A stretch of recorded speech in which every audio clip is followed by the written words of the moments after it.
You faced off against Calipari once before at Kentucky when you were at Marquette, when you were at Virginia Tech. What was it like coaching against him again, and what do you think of this current Kentucky team? We had 17 turnovers at Kentucky. I think we lost by 7. 93-86. Had too many turnovers. His turnover rate was too much. I think anybody that's inducted into a Hall of Fame while their career is still going on, I think that's incredibly rare. He's the best coach, in my opinion, in this generation of college athletics that could do the job that he's done at Kentucky. What he's done there the last 10 years is remarkable. I anticipate he'll do the exact same or a little better over the next 10 years. I have great respect for him. He's always been over-the-top kind to me when he didn't have to be. He's been very respectful to me long before I became a head coach. And so most guys as successful as he is do not function with the humility in the coaching industry that he does. And I want to be a coach's coach as much as anything, so I appreciate the example that he sets in that regard.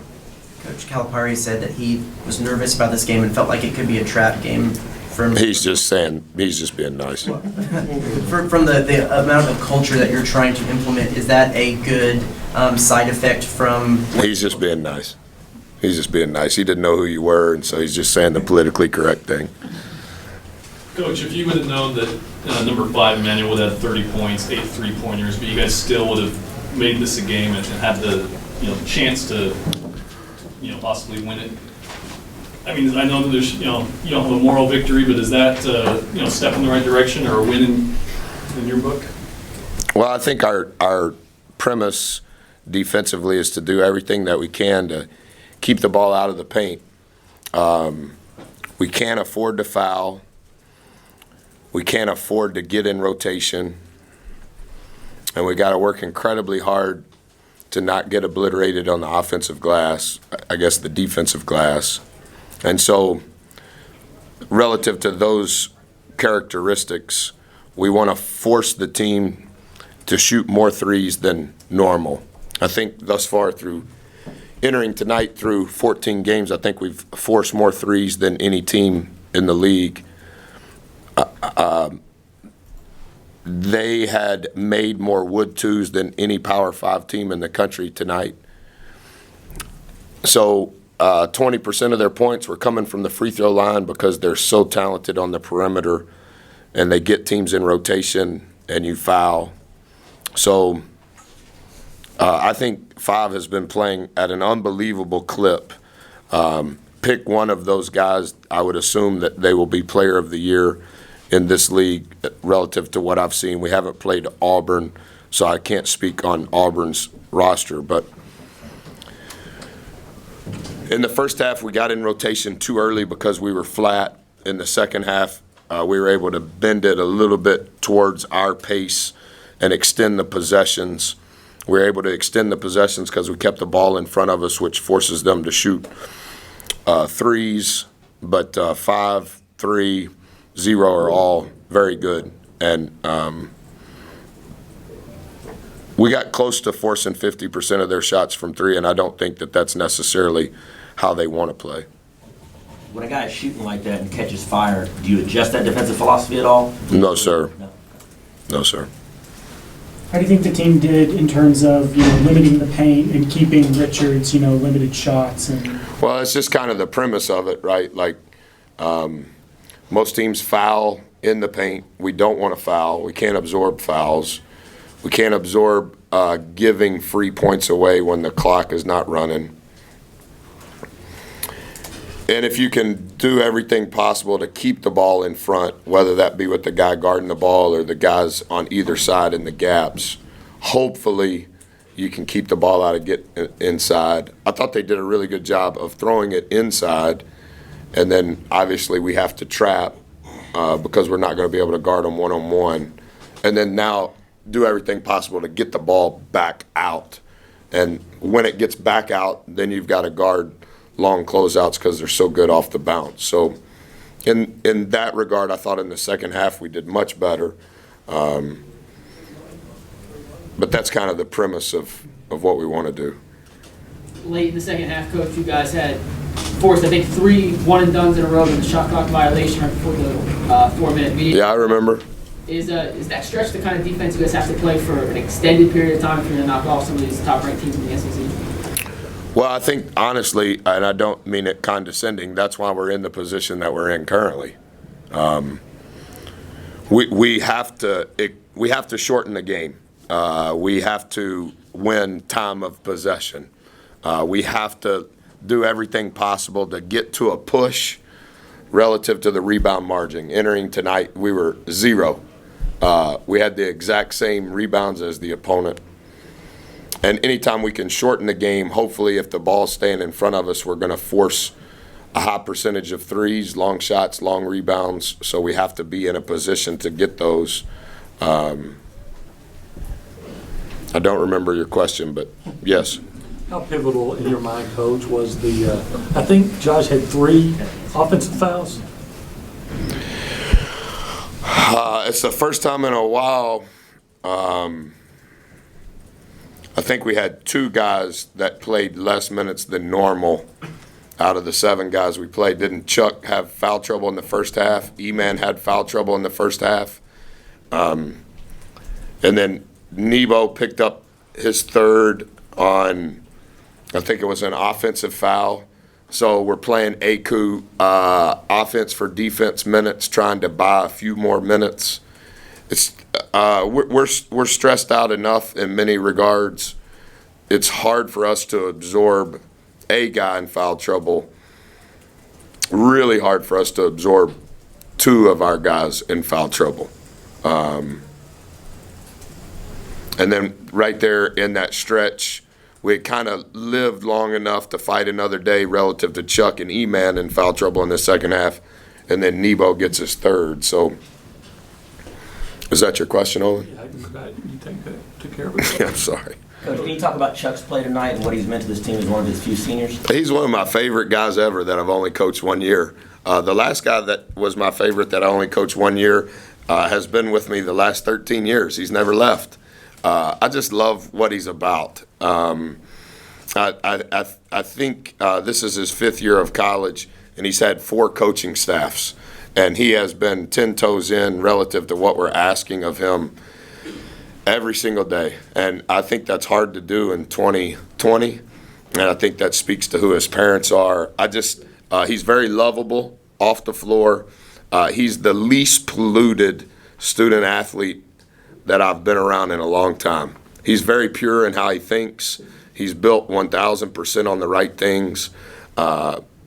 And I'm not saying that he's holier than thou by any stretch. I'm not saying that he's perfect, but he's not polluted. He doesn't have a lot of voices in his head, and he does right.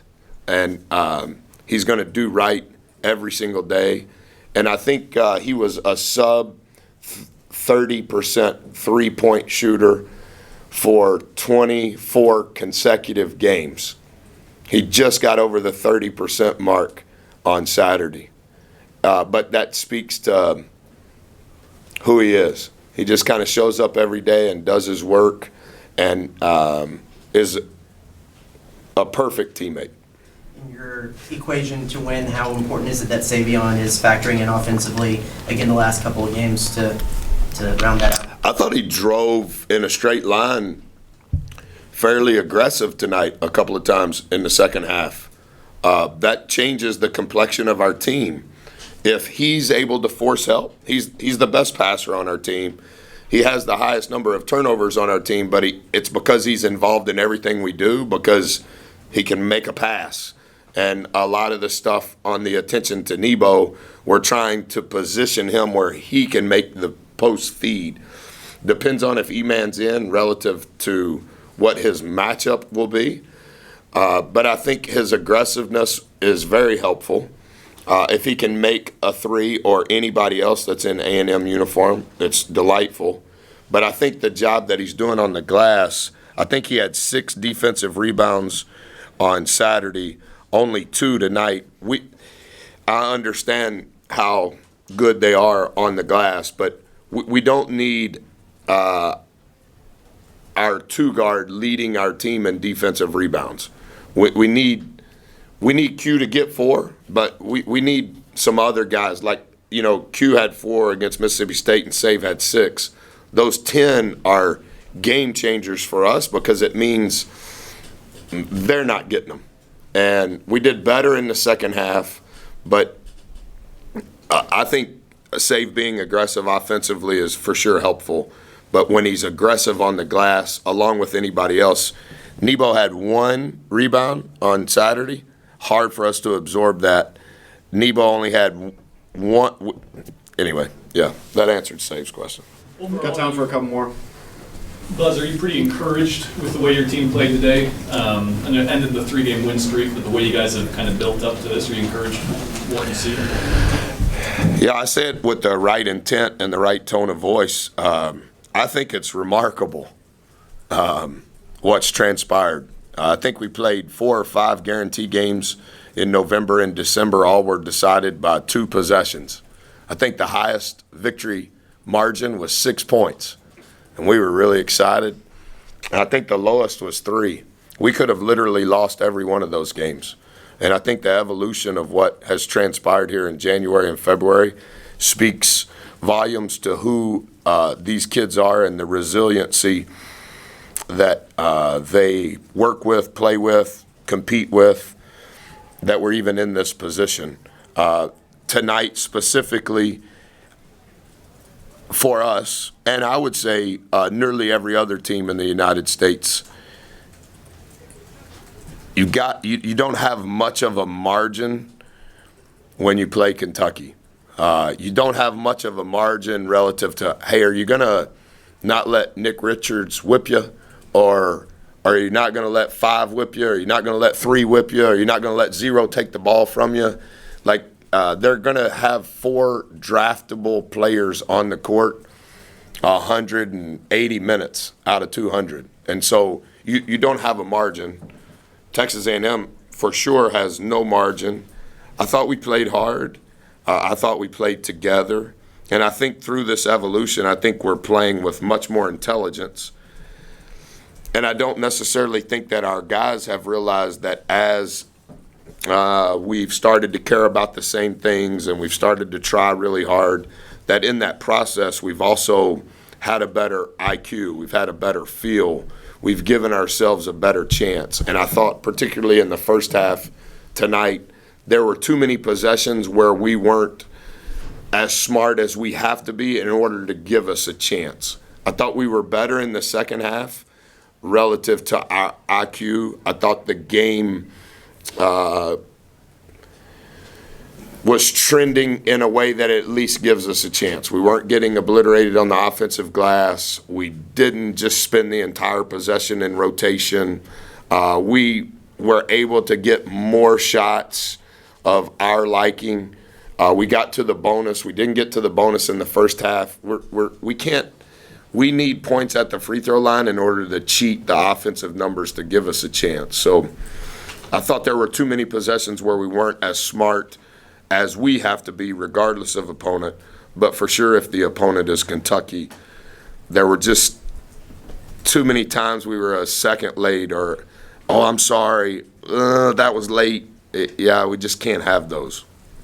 Well, John said he really enjoys the luxury this year of having 3 point guards, and he's got 3 pretty good ones. Yeah, that's what you want, I think. As a coach, how difficult is it for you to defend against something like that? Well, they always have at least 3, and the number 1 can pass, dribble, shoot, in my opinion, too. If you have multiple guys, particularly with the size, length, speed, athleticism that they have, it doesn't really matter who gets the ball, right? Because they can all make a play for one another, and they're all gifted enough to make a play for themselves. And so, is coach going to call 1 circle and run floppy for 5? Yeah, but he can call 2 circle and run floppy for 3. And so the versatility when you have guys that all can play the point, I think changes the complexion of your team. Thanks, Coach.